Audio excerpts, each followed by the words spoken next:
Hey everyone, welcome. Today we're going to pull back the curtain on one of the most important programming languages in the world, Java. I mean, for decades, this thing has been the quiet, reliable engine running behind the scenes on everything from giant corporate systems to the apps on your phone. So let's dive in and see what really makes it tick. All right, so let's kick things off with the big question, the central puzzle of Java. How is it possible that a programmer can write one piece of code, just one, and have it run on a Windows laptop, a MacBook, a Linux server, and your Android phone with zero changes? It honestly sounds like a magic trick, but it's really just a brilliant piece of engineering that solved a massive problem for developers. So what's the secret sauce here? Well, it's this thing called bytecode. Now here's the genius part. When a Java program is compiled, it's not being translated for a specific computer chip, like an Intel processor or one in your phone. Nope, it's translated into this universal middleman language.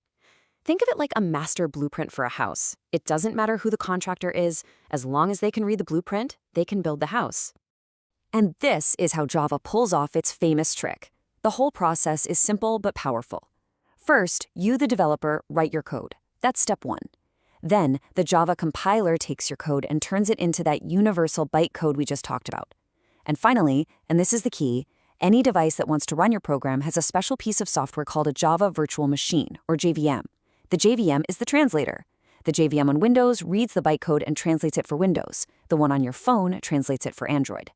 And that is the promise of write once, run anywhere in a nutshell.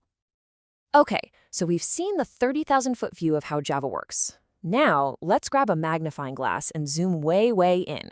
We're going to look at the smallest, most fundamental pieces of the language, the absolute atoms of code that everything else is built from. So, at the very bottom of it all, you have the variable. And don't let the name scare you. It's a super simple idea. A variable is just a container for information.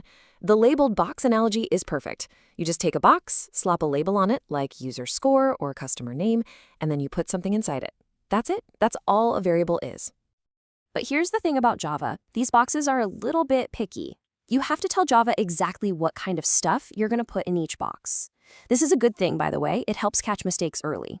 So, for example, you've got a box called int that only holds whole numbers. A double box holds numbers with decimal points. A Boolean box is super simple. It can only hold a true or a false. And a string is for any kind of text. Now, if variables are the nouns of our language, then operators are the verbs. They're the symbols that actually do stuff with our data. You've got the obvious ones, right? Like plus for addition and the star for multiplication. But the really powerful ones are for comparison. That double equal sign, for instance, isn't setting a value, it's asking a question. Hey, is the thing in box X the same as the thing in box Y? And the answer to that question is always, always a Boolean, either true or false. All right, so we've got our nouns, the variables, and our verbs, the operators. But that's just a pile of parts, right? Now we get to the fun stuff. We're going to combine these atoms to give our code a brain. We're going to give it the power to make decisions and to repeat tasks all by itself. You know, when you boil it all down, controlling a program really comes from two main ideas. First, you've got the if statement. Think of this as a fork in the road. The program asks a question, and if the answer is yes, it goes down one path. It's a one-time decision. Then you have the while loop. This is totally different. This is more like a roundabout. It asks a question, and as long as the answer is yes, it keeps going around and around, executing the same code over and over again. Let's look at this in action. It's actually super simple. First, we make one of those int boxes, we label it x, and we put the number 1 inside. Then we hit the while loop. The code asks, is x less than or equal to 10? Well, right now it's 1, so yep, that's true. The code inside runs, it prints looping round 1, and then, this is important, x++ adds 1 to x. Now x is 2. The loop runs again. Is 2 less than 10? Yes. And it keeps doing this all the way until x becomes 11. Then the loop asks the question one last time. Is 11 less than or equal to 10? Nope, that's false. And just like that, the loop stops and the program moves on. Okay, deep breath. We're now getting to the idea that absolutely defines Java, the concept that makes it so powerful. This is where we stop thinking about single variables and simple loops, and we start building complex, reusable machines. We're entering the world of objects. This is the big one, folks. You absolutely have to get this one concept down, the difference between a class and an object. A class is the blueprint. It's the design. A class for a car would define that all cars must have a color and a current speed. It's just the idea. An object, on the other hand, is the real thing you build from that blueprint. It's the instance. So you can use that one car class to create a red car object and a blue car object and a black car object. 3 different objects, all built from one single blueprint. Check this out. When you see this code, you have to remember this has not created an actual box, not yet. All this code does is create a new blueprint called box. It says, from now on, we have a concept called a box, and any real box we create will have its own personal variables for width, height, and depth. These are called instance variables because every instance or every object gets its very own set. So, how do we go from that blueprint to an actual real thing? It's a 2-step dance.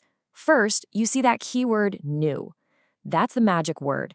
New box dot tells Java, hey, go grab that box blueprint and actually build me one in the computer's memory.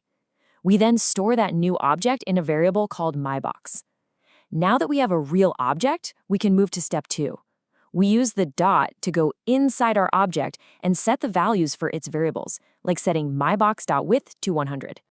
Okay, you might be thinking, why bother with all this blueprint and object stuff? Well, here's one huge payoff: automatic garbage collection. See, in a lot of other languages, every time you create an object, you are personally responsible for destroying it when you're done. If you forget, you create something called a memory leak that can crash your whole program. But Java takes care of this for you. When your program is no longer using an object, the Java virtual machine just cleans it up. It reclaims the memory automatically. It's a massive safety net that saves developers from countless headaches. All right, we have laid the foundation. We've got variables to hold data, we've got control flow to make decisions, and we have these incredible blueprints called classes to build objects. Now, let's put it all together and see what kind of real-world power this unlocks, because this is where you get to tap into Java's enormous built-in ecosystem. Because once you get the hang of the basics, you unlock this whole treasure chest of built-in power. You get multi-threading, which lets your program do several things at once so it always feels responsive.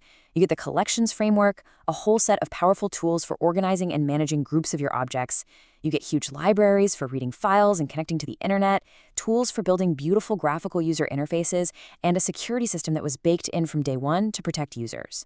It's all there, ready to use. And you know, this all leads to a much bigger idea about what it means to be a good programmer. It isn't just about making code that works. It's about craftsmanship. This quote really hits the nail on the head. Your real creativity should go into designing those blueprints, making them simple, clean, and reusable. That's the secret to building great software that can grow and change over time. So there you have it. We've gone from the magic trick that lets Java run everywhere, all the way down to the individual atoms of code, and then back up to the blueprints that let you build entire worlds. We've taken the language apart to see how it works. So now there's really only one question left to ask. You've seen the building blocks. What are you going to build?